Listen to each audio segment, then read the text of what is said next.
বলা হয়তো আমার শোভনীয় নয়। আমি এসব কথা কাউকে মনে কষ্ট দেওয়া এসবে একদম বিশ্বাসী না। কেন আমি জানি পাপের ফল ভুগতেই হবে, তাই কাউকে মনে কষ্ট দেওয়া উচিত না। তবুও জাস্ট এক্সাম্পল দেওয়ার জন্য বলছি, মানুষের সন্তান মারা গেলেও মানুষ দেখছি জামাই ষষ্ঠী পালন করছেন। তাই বলে আমি এটা অন্যদের মতন এটা বলবো না যে মায়ের সন্তানের মায়া ছিল না বা মায়ের সন্তানের মায়া নেই। কিন্তু মানুষকে একটা না একটা টাইমে ভুলে থাকতেই হয়, নিজের জীবনে বাঁচতেই হয়। জীবন সবসময় এগিয়ে যাওয়া উচিত, পিছনের দিকে নয়। তাই দুঃখ তো থাকবেই, কিন্তু মানুষকে বাঁচতে গেলে, অন্যদেরকে ভালো রাখতে গেলে নিজেকেও খুশি থাকতে হবে, অন্যদেরকেও খুশি রাখতে হবে। যে চলে গেছে সে তো আর কোনোদিনও ফিরে আসবে না, কিন্তু তার জন্য কষ্ট থেকেই যায়। কিন্তু তার মানে এই না যে মানুষ অন্য কিছু করবে না, খাবে না, দাবে না, আর কিছু করবে না, নিয়ম কানুন মানবে না, নিয়ম কানুন পালন করতে যাবে না, এটাও আমি মনে করি না। তো এর বেশি এটা নিয়ে আর বলবো না। 350 মাংস এনেছিল বুনোর বাবা, যেটা হয়তো একদিনেও কম পড়ে যাওয়ার কথা, এতদিন পরে আনে। সেখানে গোটা 2 দিন চালিয়ে দিয়েছি 350 মাংস দিয়ে। রবিবার গোটা 2 বেলা, আবার কালকে সোমবার, ইয়েস্টারডে সোমবার গেল, সোমবার 2 বেলা, 350 মাংস দিয়ে। তার আগের দিন 2 বেলা, তার পরের দিন 2 বেলা। তাহলে মানুষ কত মন দিয়ে খাবার খেয়েছে সেটা তো যারা বুদ্ধি আছে তাদের বুঝে যাওয়ারই কথা।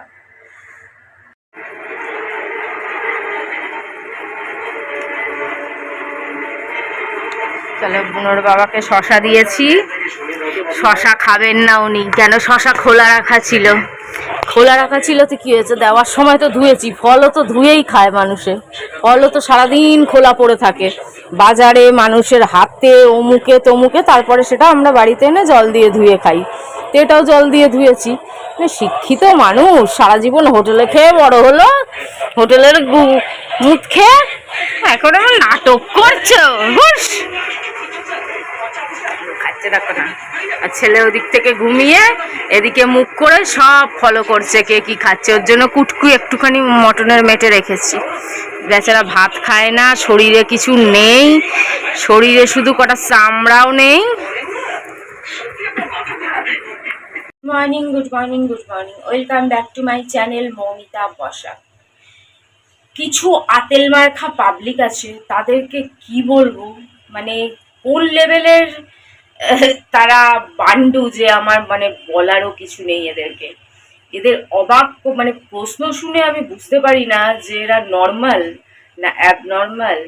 আমার মনে হয় এদের সাইকিয়াট্রিস্টের প্রয়োজন, এদের ডাক্তারের প্রয়োজন, নালে কেউ এই ধরনের কথা বলে।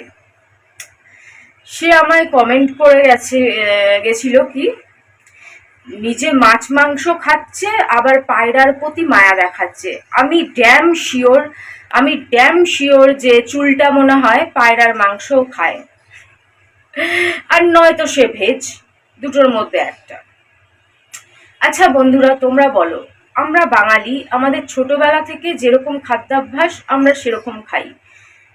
তাই বলে আমরা মাছ মাংস খাই বলে তো আমরা আরশোলা খাই না, ইঁদুর খাই না, আবার পোকামাকড় খাই না। আবার চীনিরা, জাপানিরা, এরকম থাইল্যান্ড অনেক জায়গায় আছে, কুমির খায়, আরশোলা খায়, অমুক খায়, তমুক খায়। আমরা কিন্তু সেগুলোকে খাই না।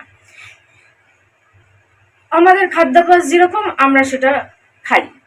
কিন্তু আমি নিজে কোনোদিন দাঁড়িয়ে চিকেন কাটিয়ে বা কোনো কিছু কাটিয়ে আনি না। হ্যাঁ, মিথ্যে কথা বলবো না, মাছের প্রতি অতটা লাগে না, যেহেতু মাছ বেশিরভাগ বাজারে মরাটাই বিক্রি হয়। আর জ্যান্ত মাছ যেগুলো আছে সেগুলো খাওয়ার আমার পয়সা নেই, জ্যান্ত মাছ খাওয়াও হয় না। আর মাছের এত চাষ, এত মানে গিজি যে হয়তো ওটা দেখে ওটার প্রতি অতটা মায়া ফিল কারোই আসে না। আমি জানি চিকেনের প্রতি অনেকেরই মায়া ফিল আসে, তাই নিজেরা অনেকেই দোকানে যাও না, কিন্তু খাও, যেহেতু আমরা জন্মের পর থেকে সেরকমই খেয়ে অভ্যস্ত। কিন্তু আমরা ননভেজ বলে আমাদের কুকুরও খেতে হবে, আমাদের বিড়ালও খেতে হবে, আমাদের পায়রাও খেতে হবে, আমাদের হাঁসও খেতে হবে। অনেকে খায়, কিন্তু আমার পছন্দ না। যেটুকুনি না খেলে নয়, কেন আমাদের শরীরেরও তো কিছু দরকার। সেটুকুনি আমরা খাই, যেহেতু আমরা খেয়ে আসছি, আমরা বাঙালি, আমরা এরকম। কিন্তু কোথাও না কোথাও মনের মধ্যে চোখের সামনে দেখলে কষ্ট লাগে। কিন্তু তাই বলেই না যে আমরা কুকুরও খাবো, বিড়ালও খাবো, আর আমরা ননভেজ বলে আমরা কুকুর বিড়ালকে ভালোবাসতে পারবো না। এই দুনিয়াতে যত লোক পশুপ্রেমী আছে, তারা কি কেউই মাছ মাংস খায় না? তাই বলে কি তারা পশুপ্রেমী হবে না? তারা কুকুরের প্রতি দয়ালু হবে না? তারা বিড়ালের প্রতি দয়ালু হবে না? সে মাছ খায় বলে সে কুকুর বিড়ালের প্রতি দয়ালু হতে পারবে না? এটা একটা কথা হলো? আর যদি সেরকম ভাবেই দেখতে হয়, তাহলে এই পৃথিবীতে তাহলে হাওয়া খেয়ে বাঁচতে হবে কেন? কোনো কিছু খেয়েই তাহলে বাঁচা উচিত না কেন? আমরা বইতে এটাও পড়েছি যে গাছেরও প্রাণ আছে, গাছেরও প্রাণ আছে। রাত্রিবেলা গাছের পাতা ছিঁড়িস না, গাছকে ডিস্টার্ব করিস না, তারও প্রাণ আছে। তাহলে তো গাছের পাতা, শাকসবজি খাওয়া উচিত না? ডিমও খাওয়া উচিত না? ডিম এত প্রোটিন, এমনকি কেকে পর্যন্ত ডিম থাকে, কাস্টার্ডের অনেক কিছুতেই ডিম থাকে। কেন? ডিমটাও কারো বাচ্চা, মানে সেই হিসেবে দেখতে গেলে ওটা ভবিষ্যতের বাচ্চা। তাহলে ডিমও খাওয়া উচিত না? ডিম দিয়ে যে জিনিসগুলো তৈরি হয়, সেটা কেক হোক, সেটা কাস্টার্ড হোক, অন্য কিছু হোক, সেগুলোও তাহলে খাওয়া উচিত না সেইভাবে দেখতে গেলে। তোমরা জানো আমি আগে কাজের থ্রুতে অনেক অনেক দেশে, অনেক অনেক শহরে গেছি, ঘুরেছি। আমি এরকমও দেখেছি বন্ধুরা, তোমাদের কি বলবো, যে গ্রামে গঞ্জে যারা গরু পোষেন, তারা মানে গরুর দুধ বিক্রি করে যাদের জীবিকা চলে, তারা গরুর বাছুরকে দুধ খেতে দিচ্ছে না, বাছুরটাকে গরুর কাছে ছাড়ছেই না, গরুকে নিয়ে চলে যাচ্ছে সেই দুধ বিক্রি করার জন্য, দুধ দুয়াচ্ছে। তাহলে সেটাও দেখতে গেলে একরকম অন্যায়। সেই দুধও যারা খায় একরকম অন্যায় করে, তার বাচ্চাকে বঞ্চিত করা দুধ খাচ্ছে। সেই দুধ দিয়ে যদি মিষ্টি তৈরি হয়, সেই মিষ্টি খাওয়াটাও অন্যায়। কেন? বাচ্চাকে বঞ্চিত করে সেই দুধ দিয়ে মিষ্টি তৈরি হচ্ছে। হ্যাঁ, এখন ফার্মেও অনেক গরু রাখা হয়, সেখানকার দুধ, সেখানকার বিজনেস, সেটা আলাদা কথা। কিন্তু যারা ছোট ব্যবসায়ী, যারা বাড়ি বাড়িতে গরু গরু পোষে, গরুর দুধ বিক্রি করে, তারা কিন্তু এমন অনেক কিছু করে যেটা অন্যায়। বাচ্চাকে বঞ্চিত করা বলো, গরু বুড়ো হয়ে গেলে তাকে বিক্রি করে দেওয়া বলো কারো হাতে, তখন তার প্রাণ চলে যাক, জাহান্নামে চলে যাক, দেখার দরকার নেই। এই দুনিয়াতে এরকম চারিদিকে এরকম নানান রকম অন্যায় কাজ হয়। সেই হিসেবে যদি আমরা দেখতে যাই না যে কারো ক্ষতি না করে খাবো, কারো এইটুকুনিও ক্ষতি করব না, কারো প্রতি এইটুকুনিও অবিচার করব না, তাহলে শুধু আমাদের হাওয়া খেয়ে থাকতে হবে ভাই, আর নালে শুধু ফল খেয়ে থাকতে হবে। দুধ আর মিষ্টিটাও খাওয়া উচিত না সেই বিষয়ে দেখতে গেলে। তো কেন? সব গরুর বিজনেসম্যান সঠিকভাবে বিজনেস করেন না, অনেকে আছে যারা ছোট ব্যবসায়ী, যারা অন্যায়ভাবে বিজনেস করেন। তাহলে এইরকম ভাবে তো হয় না, তাই না? আমি মাছ মাংস খাই বলে আমি পায়রাকে ভালোবাসবো না, আমি কুকুরকে ভালোবাসবো না, আমি বিড়ালকে ভালোবাসবো না, তাদেরও আমায় খেতে হবে। তোমরা এটাও জানো, যারা আমাকে জানো, যে আমি আরশোলা পর্যন্ত মারি না, আরশোলাকেও খেতে দেই। এখানে খাবার ফেলে রাখি, হাজার হাজার আরশোলা এসে খেতে থাকে। বোনের বাবা বলে, এগুলো কি করছিস তুই? আমি বলি, আর ওরা খাবে, সকালবেলা লুকিয়ে যাবে, সকালবেলা এসে তোকে জ্বালাবে না, ওদের মারার কোনো দরকার নেই। স্প্রে আনতে দেই না, টিকটিকি আমি মারি না, ঠাকুরের সাথে টিকটিকির খাবার রেখে দিই। খাবার ঠাকুরকে দেওয়ার পরে এইটুকুনি, তোমরা তো জানো এই এই নিয়ে আমি কতবার ভিডিও বানিয়েছি, যে এইটুকুনি টুকরো ভেঙে ঠাকুরের থালায় রেখে দিই, যাতে টিকটিকি ইঁদুর খেতে পারে। পুরো প্রসাদটা তুলে নেই না, একটুখানি হলেও ভেঙে রেখে দেই টিকটিকি আর ইঁদুরের খাওয়ার জন্য। বিনা কারণে আমি কাউকে হত্যা করি না, কোনো পশু জীব হত্যা, এমনকি মাঝে মাঝে মশাদেরও সহ্য করে নিই আমি। খাচ্ছিস, ঠিক আছে, তোরা তো ওই খাওয়ার জন্য, মানুষকে রক্ত খাওয়ার জন্যই ভগবান তোদের বানিয়েছে, তোদের তো দোষ না। চেষ্টা করি যে না, মারবো না, এমনিই থাক। মানে এরকম আমি, আমায় বলে নাকি এইসব চুলের কথা, এরা কোথা দিয়ে আসে, এরা কোন লেভেলের মানসিক রোগী আমি তো ঠিক বুঝতে পারি না। মানে কোন লেভেলের মানসিক রোগী রে বাবা! মানে মাছ মাংস খেলেই আমি প্রথম শুনলাম। তাহলে যত এনজিও আছে, যত পশুপ্রেমী আছে, যারা কুকুরকে রাস্তাঘাটে খাওয়ায়, অনেক ভালোবাসে, যত বিড়াল পোষে অনেক ভালোবাসে, তারা ঘরে তাহলে আর সব মাছ মাংস খাওয়া ছেড়ে দাও। তাহলে আবার কত মানুষের ক্ষতি হবে, সেই মানুষগুলোর কথা কে ভাববে যারা মাছের বিজনেস করে? তাহলে এই সবের এত বেড়ে যাবে, এত বেড়ে যাবে যে মানুষ থাকার জায়গা থাকবে না। চারিদিকে মুরগি ঘুরে বেড়াচ্ছে, চারিদিকে মাছ ঘুরে বেড়াচ্ছে, এমন একটা দশা হয়ে যাবে। কেন? বংশ বিস্তার তো আর বন্ধ হবে না রে বাবা, বংশ বিস্তার তো থাকবেই। তারপরে দেখা যাবে যে তাদের রাখার জন্য আলাদা আলাদা জায়গা করতে হচ্ছে, এত গিজ গিজ গিজ গিজ গিজ গিজ গিজ গিজ করছে, তাই না? জিনিসটা না ওরকম ভাবে হয় না। কিছু জিনিস কিছু জায়গায় স্যাক্রিফাইস বাধ্য হয়ে করতে হয়। কিন্তু হ্যাঁ, ওই যে বললাম, সামনে দাঁড়িয়ে যদি এরকম কোনো নিয়ম হতো যে যে খাবে তাকে নিজে গিয়েই সব কিছু করে আনতে হবে, তাহলে বিশ্বাস করো, তাহলে হয়তো আমি কিছু জিনিস খাওয়া সত্যিই ছেড়ে দিতাম।